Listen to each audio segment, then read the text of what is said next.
the front wheel, it's completely stuck. The fork oil out and put some new ones in. I'm not going to do any changes in there. It's not in the budget. These were pretty pipped.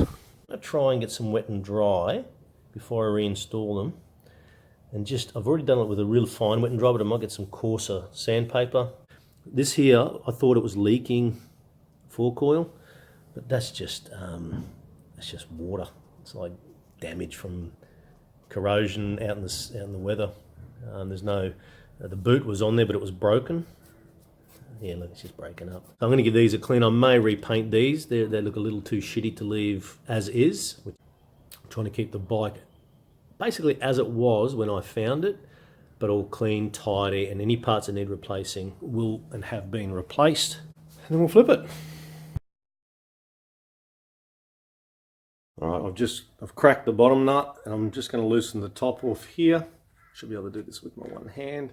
There you go. So there's, whoop, whoop, whoop. Better be careful here. So that's going to drop. This feels like there's nothing in there. There's the components that come out of the inside of the forks. Rebound springs, I guess. We've got a separating washer there. Top spring, that's the bottom spring still inside. There's a lot more oil in this shock. And that's the shock I thought was leaking. So there's my level, look at that. But quite a bit more than that. And you should smell this, man. Look at the colour of that. I'm sure it's not meant to be like black. I went out today and I grabbed some fork oil. I did some research and it takes 147 mils, so I'm going to round it up to 150. And if we have a look, that's the old, that's the new. Shockingly different. I have read that we're going to pour it in nice and slowly, and then we're going to move this up and down gently, just so it takes the air bubbles out. Wish me luck. Hear that? Let's just plunge that down gently.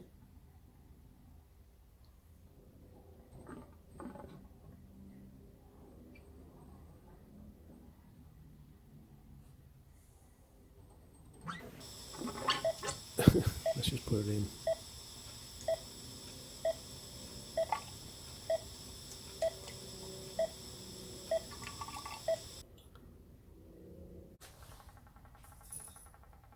You can hear it bleeding out the air anyway. So we're going to cap that and we'll do the other one. So the pair are done now.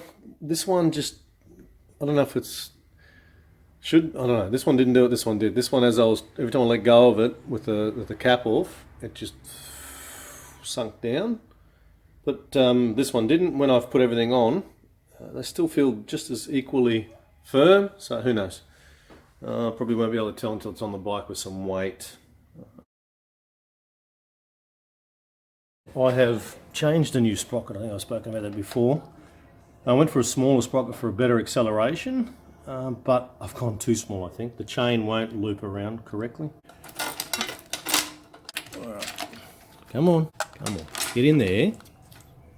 Fuck. Don't go that way.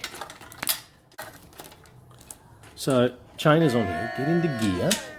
It sits on here okay at the start, but see, it doesn't hold well. Into neutral, I think we've got it there.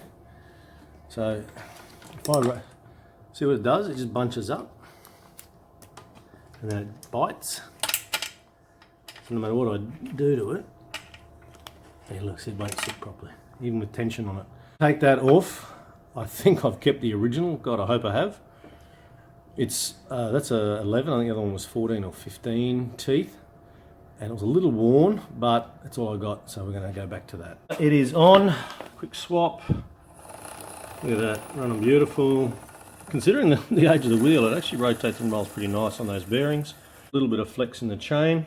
I actually think that might even be a bit tight, but I'm going to lube that up later on down the track. I'm going to put the cover back on. I will replace some of these. These are pretty shit. Gear lever off. Put the cover on. There you go. These nuts, it's broken to piece down here. It's not going to work, and these are all cross-threaded as well. So I'm going to have to buy 3 of these new bolts as well. Anyway, that's it for today. Hope you enjoyed that. Look, a lot of the stuff I'm doing, I'm whipping through because it's all out there on YouTube anyway. I don't want to bore you with all the finer details. But yeah, next episode, finishing the forks, working on the tank, and we're getting very close to starting and running the bike as a operating vehicle, I guess. All right, see ya.